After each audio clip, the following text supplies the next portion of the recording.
Hey everyone, welcome back to Play Casket and another episode of Your Turn. And today we're gonna have Ghost play and suck at Bayonetta.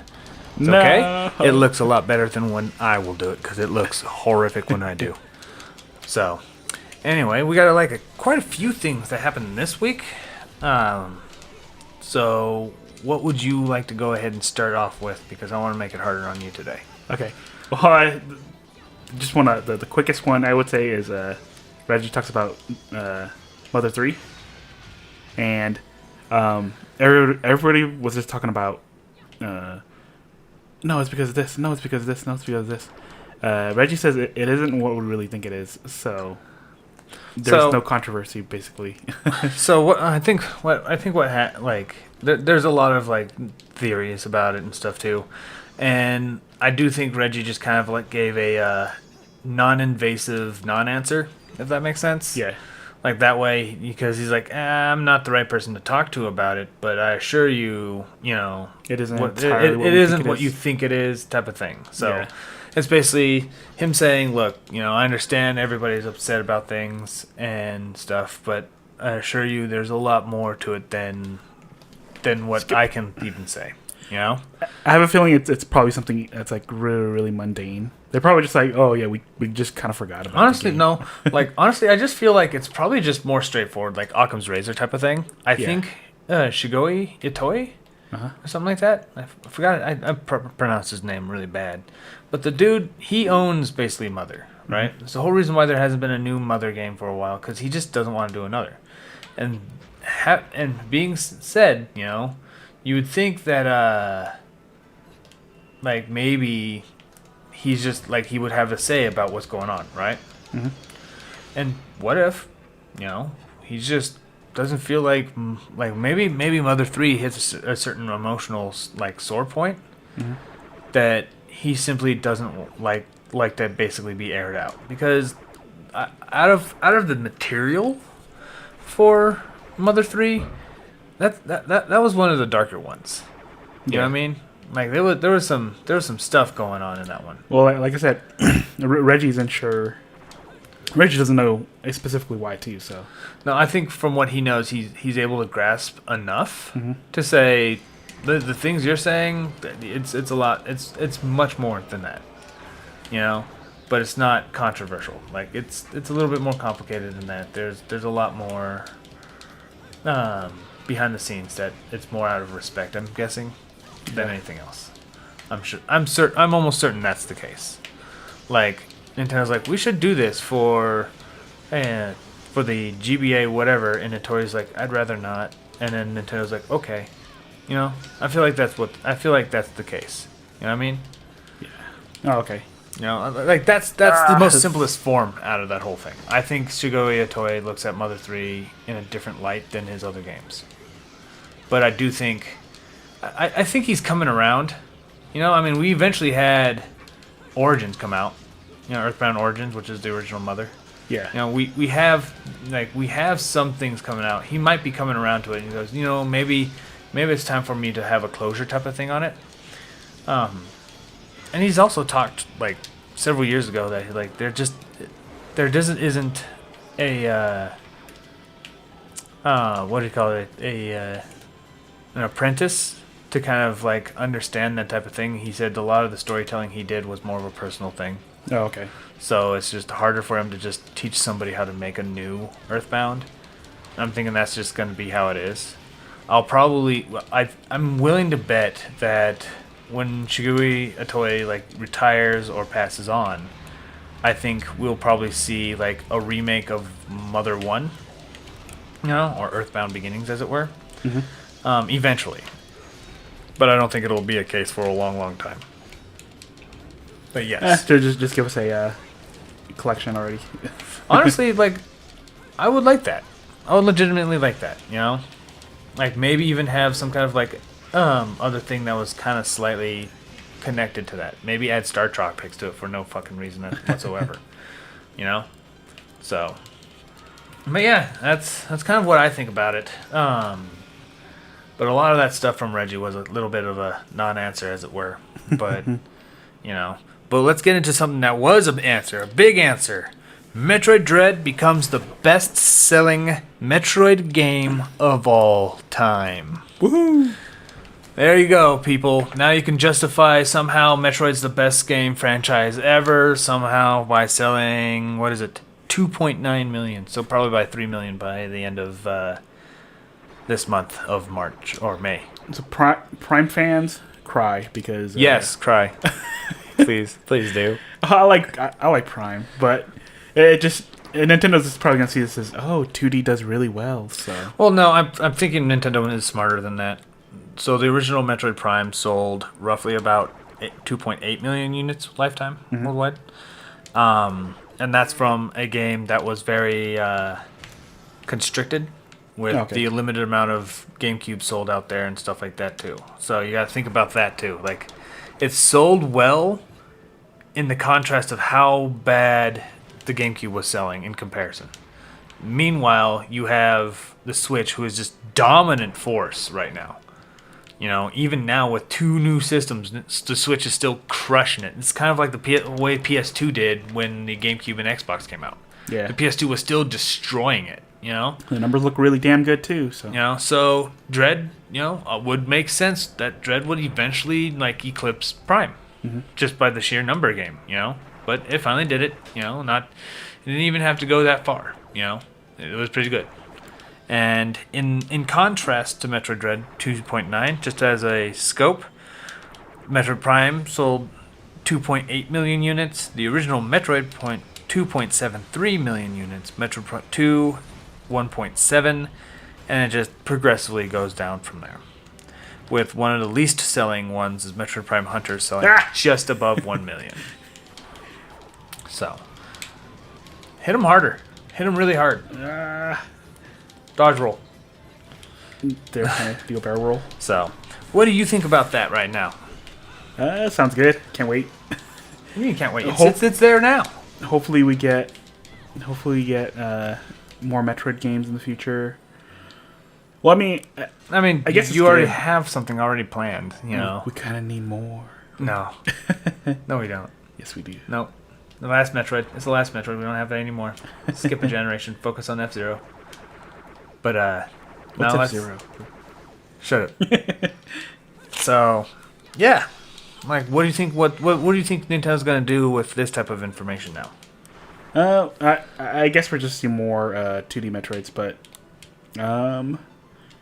and then Prime's gonna be a pain in the ass to develop for. So yeah, I think Prime is just in a weird I wouldn't say development hell.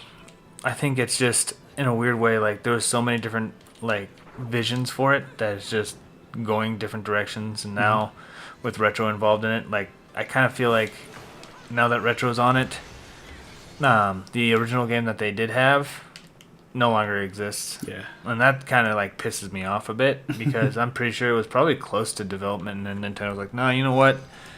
I like what you pitched. Let's go ahead and focus on that. And at one point, and I think at a point, we should look at it, though, that it does guarantee Retros to still be, funded and, working on projects. So even after Metroid Prime 4 finally goes through, we'll probably just have another game from them, Who knows? At least it keeps them around, so we can always say, hey, there's another project coming up, unless, unlike other games like Alpha Dream, so there's no more Mario and Luigi games, you know what I mean? Because at least that way it shows something's coming up. But I am really curious of how Prime's gonna go, in spite of my dislike for it, with the amount of Switch games, with the amount of Switch consoles sold for Metroid Prime 4. It'll be interesting. And then on top of that, what other things do you wish to talk about? Babylon's Fall. Oh man. I guess. I forgot about that. I think last Saturday they said the player count was 1. 1. Oh my god. Yeah. Damn, man. I'm playing a platinum game too. So. So I even mentioned this on Mines and stuff too, about their favorite Mines and Gab, but their favorite dead game. Basically, the community's just dead. I want to know if that one person from Babylon's Fall is even like going to see that and be like, yeah, bro, that was me. Because, bro, you are a champion in my eyes if you're willing to stick around to be the only one on the server. Like, that's some dedication right there. Want. Damn, man. You know? I feel pretty bad for them, too, but at the same time, I don't know, maybe Elden Ring kind of did them in, too. Well, I think a lot of things kind of did them in, but at the same time, like, this is actually, like, a good reflection of how service games work, you know what I mean? Yeah. Like, we talked about Dragalia Lost a couple of times back about them closing up and closing shop and stuff, and it just tells you, you know, eventually what it's going to be like for just about any service game when you think about it, you know? Mm-hmm. Like, you might like Dragalia Lost, you might like Babylon's Fall, but the rest of the world won't. And the thing is, you can't convince anybody to play it if the servers are down, refusing you to be able to even access such a game. You know, like how can you convince anybody to play Dragalia Lost if they can't download it? You know what I mean? Yeah. Like I think that's where the crux of this problem with service games is when they're gone, they're gone. You know what I mean? Like unless they they're took out the cat. unless they're wildly popular, right? The Kung Fu cat. The cat dodged everything. They took that out. What the hell? Lame. No, your game's dead. And end development for Bayonetta 3. We can't do this anymore. But no, like think about it. You know, like there's nothing that a person like. You can always tell somebody to go play Bayonetta. Mm-hmm. There's venues in which you can still go and play Bayonetta. You know, the Switch, the Wii U, the PlayStation 3. You know, you can play those games on them, you know, but otherwise you can't. You know? Yeah, or you're forced to keep your servers open for that one guy. Yeah, that one guy. Like, imagine, like, dude, we got to keep it open. Why? Phil will get pissed. And we really can't have that because he is 100% of our player base. Imagine, I wonder if he wails so hard that he actually is able to keep the servers up and running. Yeah. Brutal. That'd be hilarious. Like he wails it so hard that other people are like, you know what? I'm really curious of this game now. You know, doesn't look just bad. Like, go back to it. Well, there's a lot of games that are actually even good. Like I've mentioned them before, like Battlerite and such. Like they're really good games, but they're heavily reliant on community. And if your community isn't huge, your community dwindles faster than you anticipate. Yeah. And then eventually you're down to just a couple hundred if you're even lucky, or even down to one, you know? I think that, and Babylon's Fall is just a reflection of that. It's just an accelerated version of that, so it gets to a point where people can actually report on it. Because think about it. No one's ever going to report on Overwatch having one player if Overwatch 2 is out. Yeah. Like, why bother covering that? You know what I mean? Mm-hmm. So I think it's an accelerated version, which makes a lot of sense to kind of really look at. Oh, well. But yeah, so for Phil out there, because you are now Phil forever, I feel you, bro. I feel you. At least you're saving them. Right? At least know that people are thinking of you when they keep the servers up. So. Damn. Yeah. Oof. So. No, didn't mean to do that. And, yeah, there's that. Anything else you want to talk about? Duke Nukem leak. No, there's a Duke Nukem leak. I didn't know about that. You didn't know about that? No. I can't remember specifically, but for the most part, the OG version of Duke Nukem came out, so you could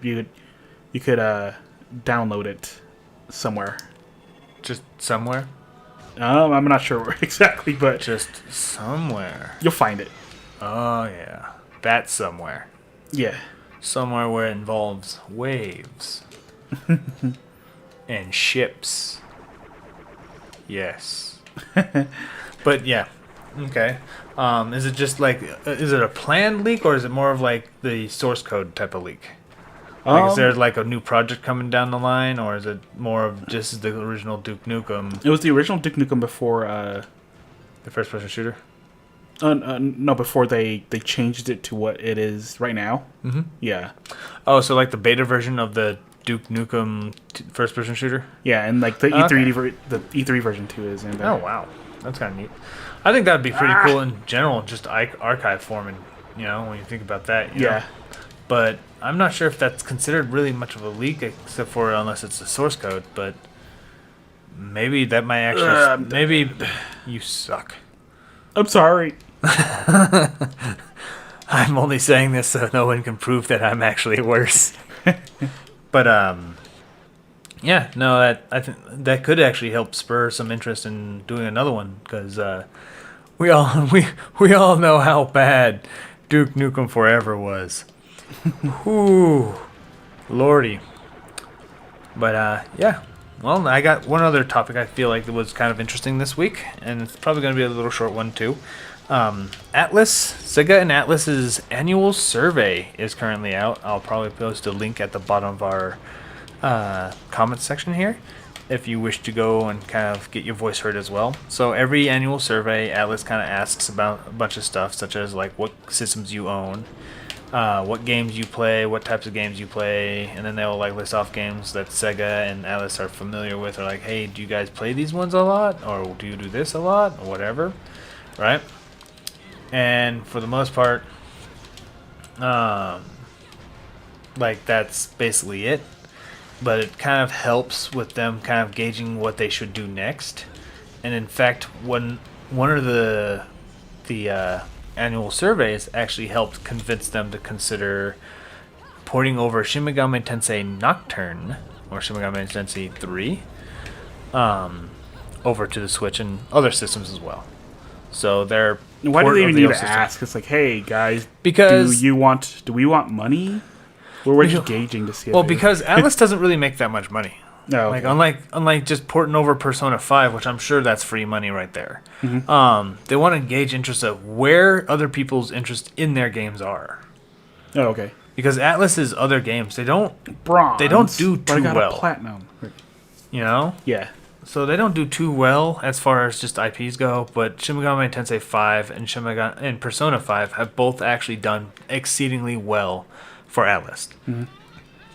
So I think them doing a review, kind of like what else are they interested in, maybe they can do something about that and maybe port over other things instead of fucking Ultimax Arena bullshit, Yeah. So for you guys, if you guys are interested in let your voices be heard, like, hey guys, maybe port the original series or remake the original series or whatever else, maybe even port a bunch of stuff to Switch or whatever, let your voices be heard. We will actually post a link on the bottom if you guys are interested. And with that, I think that'll probably cover about a bunch of all the more notable events that have happened this week in video games. I would thank you all for listening, and like and share and comment if you like our content. And we will see you on the other side.